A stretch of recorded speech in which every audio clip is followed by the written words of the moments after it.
Extremely well coached. I mean, that shows up. There's not weaknesses. They're very sound.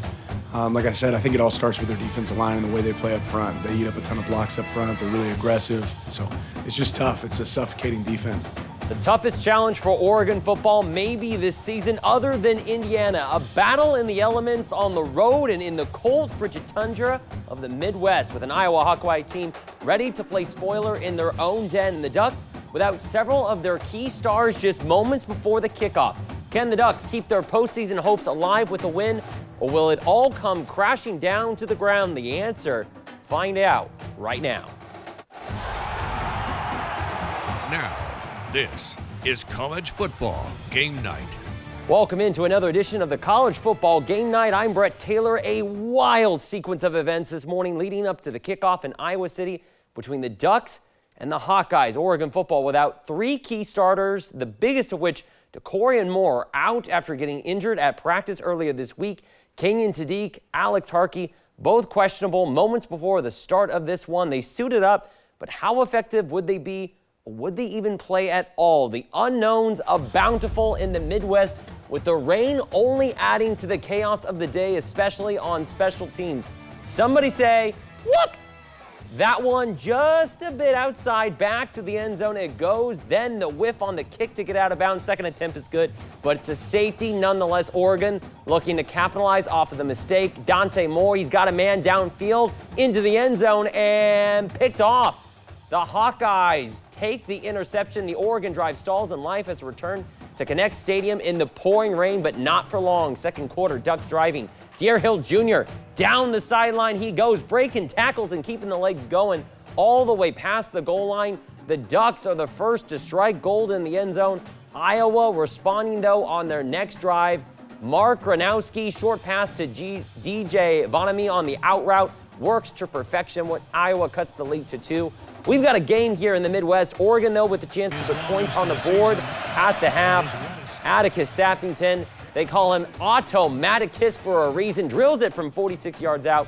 Points are points, especially in a game like this. The nasty conditions leading to some sloppy play on both sides, but after 2 quarters of action, Oregon finds itself with a slim 5-point lead, 12-7 at the half. Dante Moore once again struggling in the rain, 8 of 12, 65 yards, and of course the interception. He did have some nice throws.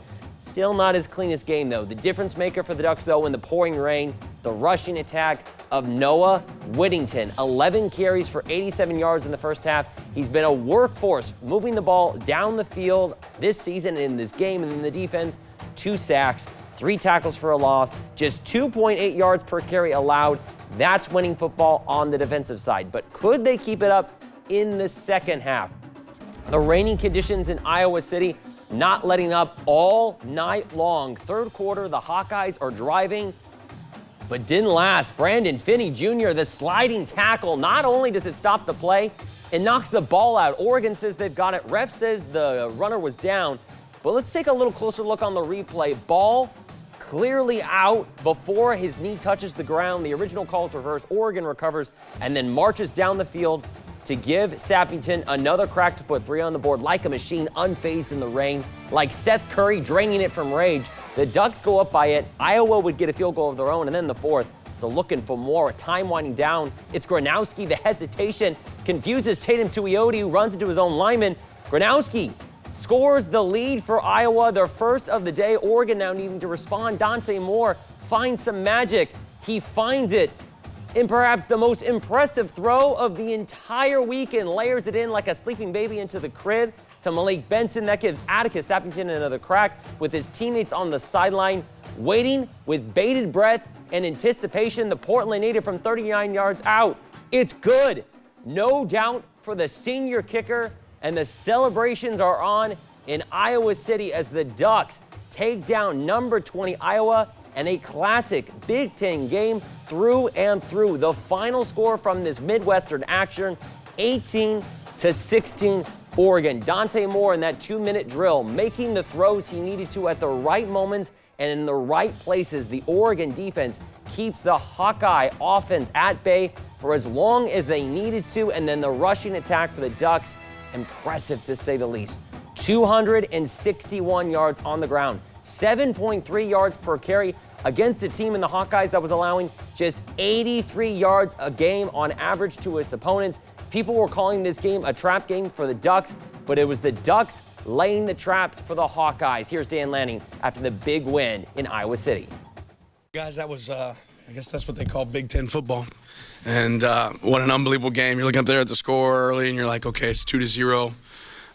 Man, Iowa does such a good team, a good job of being in the fight, continually being in the fight. I felt like we were winning in a lot of categories tonight, and they were just hanging around, and they did a great job. Like, obviously, they're right there in it, and you got to give a lot of credit to them for the position they put themselves in. I think there's going to be a lot of learning moments for us on how we can finish games like this, but, to get the ball back with a little bit of time and our guys go execute a 2-minute drive, I think just tells you the heart and resiliency of our group. We talk about strength in numbers. We had some guys that had to step up their opportunities, and they were ready for their opportunities this week, which is unbelievable. So a big win for the Ducks, who pick up their second top 25 win of the season. The first, of course, over an AP top 25 and number 3 Penn State. That was more than a month ago, and now a CFB ranked win in number 20 Iowa. What's most impressive, both of those wins on the road and in situations where the Ducks clearly had the disadvantage, with the rain tonight and several key starters and playmakers out due to injuries. Maybe it's the recency bias, but this win feels like it's been the most important one of the season, especially considering what else happened today in the Big Ten. Starting in University Park, Terry Smith, the interim head coach for the Nittany Lions, looking to play spoiler against number 2 Indiana first quarter. The Hoosiers off to work. Fernando Mendoza struggling all day with his arm, but not with his legs. 18 yards to the house, and Indiana goes up early, but look at Penn State fighting back. Nicholas Singleton from 2 yards out punches the rock past the sticks. World tied up at 7. Fast forward to the fourth quarter, Penn State needing a spark, and they get one on the 1-yard carry by Singleton. Penn State pulls within 3. The Nittany Lions on the verge of completing the greatest comeback of the season. Mendoza rolling, firing, picked off. It's Kane Mack. Penn State has a chance to take the lead late. Ethan Grunkmeyer rolling, got the screen. Who else is it? Singleton taking it all the way to the end zone. 19 yards, the alarm bells ringing at University Park, but Fernando Mendoza to Omar Cooper Jr. Redemption. How did he get that foot down? Watch it again on the replay. The left foot grazes the grass as it's coming down. He also gets the right foot toe tap to boot. The best footwork I've ever seen. Indiana hangs on by a literal hair. The final 27-24 Hoosiers. Top-ranked Ohio State on the road to face Purdue. Great offense for the Buckeyes all day long. Really just textbook. Julian Sayin looking downfield finds Jeremiah Smith, the 1-2 connection. Money.